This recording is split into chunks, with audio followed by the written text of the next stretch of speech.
Hi everybody, this is Alchemist 2 and I'm back again with another movie review. I just had a chance to see Valarian and the City of a Thousand Planets.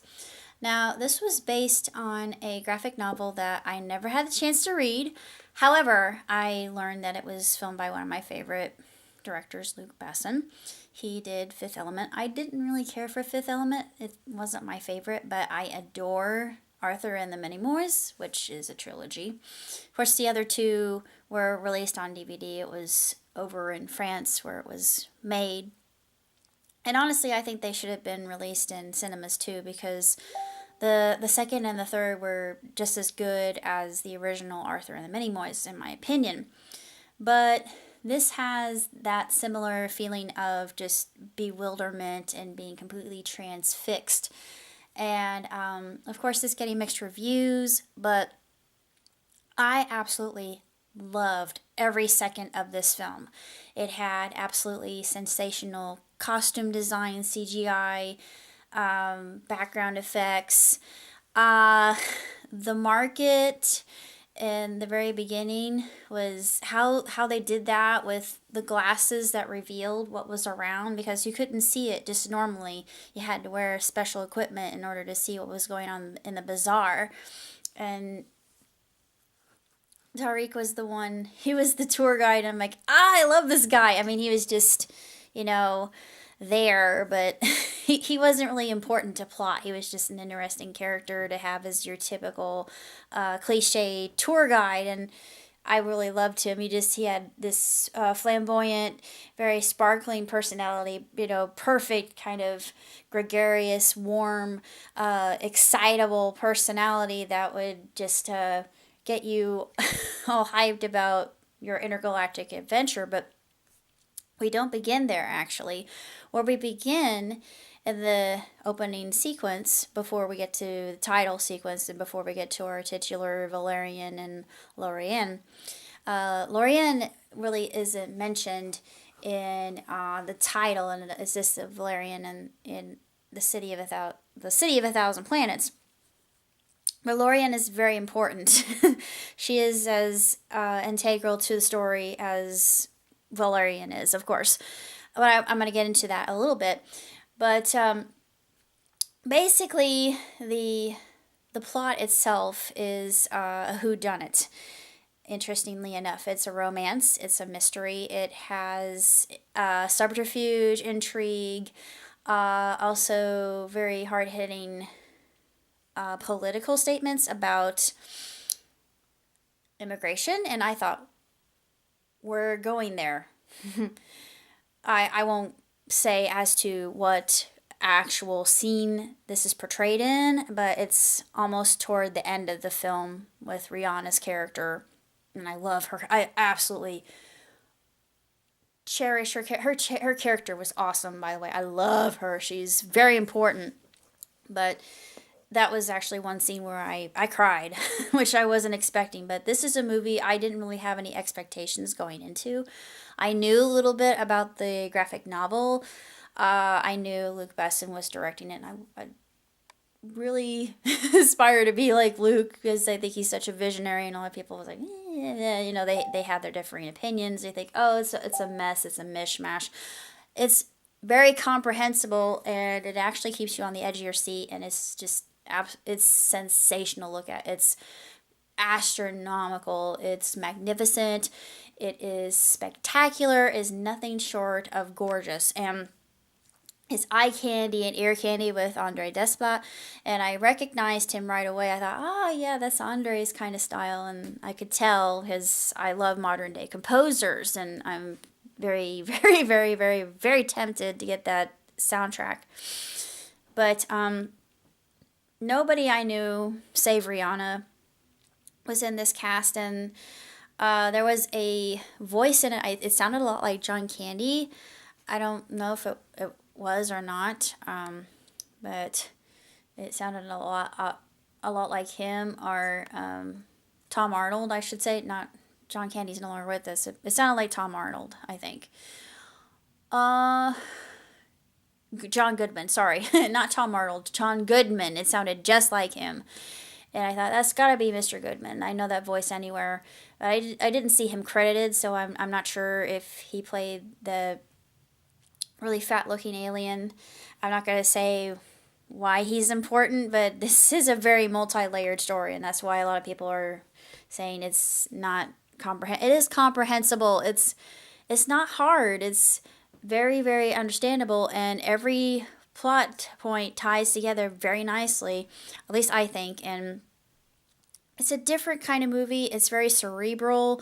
It is art for art's sake, and it shows a lot of different object lessons I thought were very, very telling, especially for the times when they talk about immigration, even on an intergalactic scale. Yeah, I was I thought, whoa, whoo. And they get into feminism too, which I thought was intriguing. And it was very funny. And I love the characters. And there was this scene with Lorian that, oh my God, I laughed so hard. I'm not going to say what it is, but it was absolutely hysterical. I was the only one in the cinema, so which actually says a lot.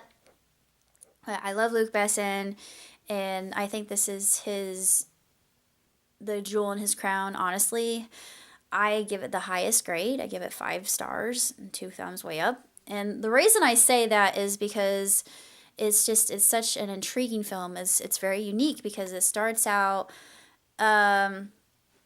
with a generation after generation of interrelationships with different alien species before the city of 1,000 planets, and the different intergalactic species that are integrated into that. And Your Million talks about that too. I thought, oh, this is awesome. I mean, it is just it's tremendous. It's one of the most beautiful things I've ever seen, and we could learn a lot. We could actually learn from this film. If this ever happens, I hope it does. I don't want to see some kind of plot go down though, and knowing people that can be corrupt, and how humans are sometimes. I mean, there's good and bad even with any kind of species that you are involved with, but this is just it is so wonderful, and there's just something awe-inspiring about this film, I think, just because it's on a scale of what can be done with computers these days. Holy crap. I mean, the attention to detail, I would have to see this again because there's so many species that are involved. They're all very interesting. I liked every single one of them. But the main one that was introduced were the mule people. And they were in concert with their environment and, like Native Americans. And they were kind of a fish-like people. And I thought, oh, Atlanteans. Immediately, that's what I thought when I saw these people that were portrayed. I fell in love with them. I thought, yeah, these are my people. I need to go to Mule. But they had ocean, they had shells, they had pearls. The pearls are important. I won't say why, but there's a lot going on. This is a very, very, very multi-dimensional, quite literally, film. And there's a lot of tech involved with it that's really intriguing and just tickles your imagination. There's so much going on with this film, and I guess for the average moviegoer that's going to see a film to be entertained, they don't want to be bogged down with detail. Me, I'm sucking it all in. I'm like, yes. I absolutely love films like this because it gives me fodder for I'm going to be writing my own sci-fi love story, and I want to do that out of context on how how a story can be told in such a way that really draws you in and it just holds you tight. And there are just so many different concepts in this film, and the humor, oh my God, it's so funny. And there are moments in it that'll make you cry. There are a lot of good object lessons. What we learned from the mule people, we should all take into heart, I think, because they have the right kind of philosophy and mantras about how one should live, rather than going on the whole savage that whole savage mentality thing with the with the general. I thought, you bastard. I mean, you love to hate him, and when he gets his, you think, ugh, you deserve that. But let me go to Lorian. Lorian was a character. I thought she was totally badass. Yeah, she did get herself into trouble. She did become a damsel in distress, but she actually did take charge. She was the one who had the intuition and the open mindedness, and it showed that. And Valarian was the one who had to be shown you can't always follow the rules and you can't always be so straight laced, because sometimes you have to go with what your gut says, what your heart is telling you. Because she knew, and I won't say what it is because it'll be a huge plot point, but what she believes in her heart of hearts, it actually comes to pass. And she was right all along. I thought, haha, score one for feminine intuition yet again. But yeah, it showed how spiritual the feminine is. I love the spiritual feminine, the yin and yang, and it's so good. I mean, just that whole idea is incorporated in this movie so very well. And of course, I'm not going to say what happens with the princess of the mule, or Lohi, Princess Lohi.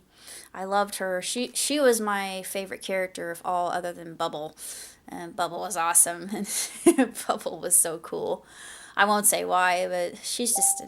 I always love characters like Bubble because they're just so fascinating to me, and I think, and the identity is brought into mind with her character, and it's just such a beautiful telling, profound scene, and then it talks about love, true love, and not the cliches. And I thought, holy cow! I mean, this film has so many angles. It is so esoteric and poetic in its way, and I guess a lot of people aren't looking for a movie that tickles the fancy and like this. They just want stuff blowing up, and this has good chasing. There are things that blow up, and there are fight scenes, but it's more about psyche. It's more about the heart and the lessons from. That's what makes a sensational sci-fi film, is something that teaches. It's a teaching mechanism, and this is a cautionary tale as well. But is so beautiful, and it's happy ending too. I thought, yeah, I was so happy. I was just great movie. I mean, I am so glad I had a chance to see this. I was hyped as heck when I saw the trailer. Yes, there was a peacock alien, and it made me happy. And it was something I didn't expect. I'm like, oh, I won't say why, but wowee, whoo, holy crap. Yeah, when Valarian wants to get a glamapod. Actually, that's what Bubble is. She's a glamapod, and glamapods are so cool. They really are. She's so awesome. Rad. I love her. I mean, Rihanna, yeah, she did such a great job, and she's just so pretty. It's just, ooh. It did focus on that aspect, of course, but it went deeper than just the outer shell. And I thought, now we're reaching another completely different kind of thought process or idea, just society as in general. And yeah, it goes into that as well. And this is so interesting. It goes into so many different angles, and I think Luke has a way of really expressing that well through his art. And this is a visionary film. I think this will change a lot of sci-fi and how it's done. And I want to do sci-fi like this. I may not get a lot of applause or ovation because of it, but I want to do films like this because I like to inspire. I like to enlighten and educate. And sci-fi is one of my main genres, and I love doing it. It's something that's deep within my soul. And I feel an attachment to the stars. I always have, ever since I was little. But I would go more into detail about the film, but I can't. So If you're a Luke fan, then definitely see it. If you like sci-fi, I mean, I'm picky, but this just it exceeded my expectations. It is beyond what I mean, I could even imagine just the scale. I have to see this again. I don't have the money to, but it's just is so meticulous, and it's just really absolutely tremendous, and I can't recommend it more than I do. But until next time, well, yeah, until next time, live long and prosper. Ciao, tutti.